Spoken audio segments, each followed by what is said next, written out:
Hi, I'm Jen, and today I wanted to tell you a little bit about my own experience with alopecia and losing my hair. So I was diagnosed with alopecia areata and lost the majority of my hair. I was a very stressed out third year uni student, and I wasn't dealing with my mental health particularly well at all.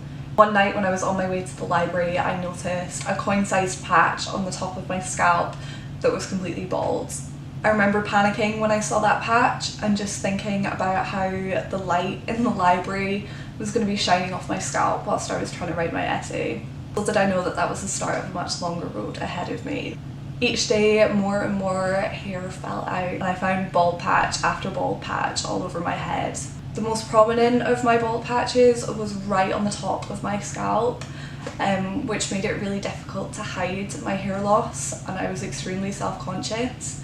At first I tried to wear hats, I tried to cover up my patches with different root sprays and eyeshadow and try and disguise it, but really quickly I realised that I would need to start wearing wigs. The first month of losing my hair was probably the most difficult. It was very overwhelming and confusing, and I felt very out of control. I also felt very alone, despite friends and family trying their best to support me. It wasn't something that anyone else I knew had gone through. I very distinctively remember the moment that I realised I wasn't going to be able to cover up my alopecia without wearing wigs. I was no longer able to kind of tie my hair up in any way that could cover it or disguise it, and I knew that the only thing I could do was shave the rest of my hair off so that I didn't need to watch it slowly fall out. I ended up shaving my hair in the middle of the night one night without really telling anyone I was going to do it. I just borrowed the hair clippers that my brothers had been using for their lockdown haircuts and shaved the rest of my hair off in the middle of the night by myself. I don't think that's a night I'll ever forget. I cried a lot that day, it was very emotional, and it took me a long time to adjust to the way that I looked without my hair.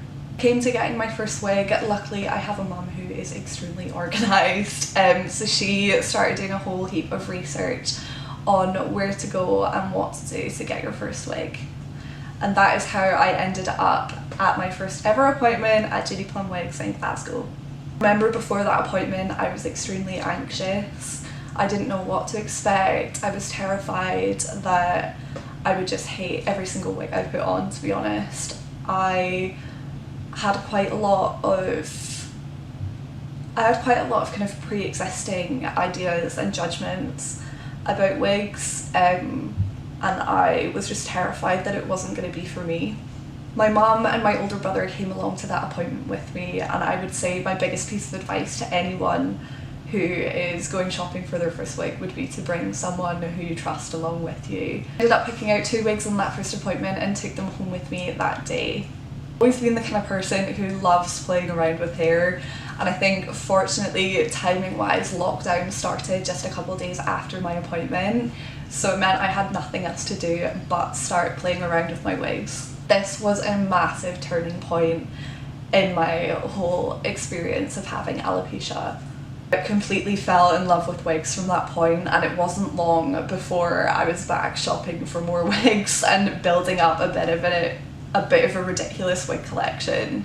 I really delved into learning as much as I could about wigs. I was researching constantly, trying to figure out all about different hair types, different hair caps, trying to get my hands on as many wigs as I possibly could so that I really understood wigs and felt empowered by wearing wigs. It also meant that I had a kind of new interest and almost sort of like a weird hobby when it came to wigs, which I found really fun, and it was a really good distraction from all the negatives of losing my hair. At the time I also discovered the online hair loss community, which was one of the best things that could have happened to me at that point. People I could talk to who were in a similar position to me.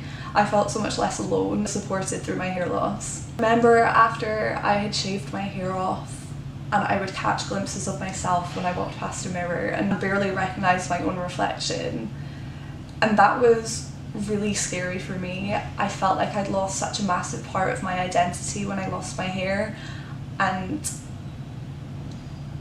I also felt quite vain for thinking that. It was such a roller coaster of emotions, and I don't know how I would have got through that if I hadn't discovered my love for wigs.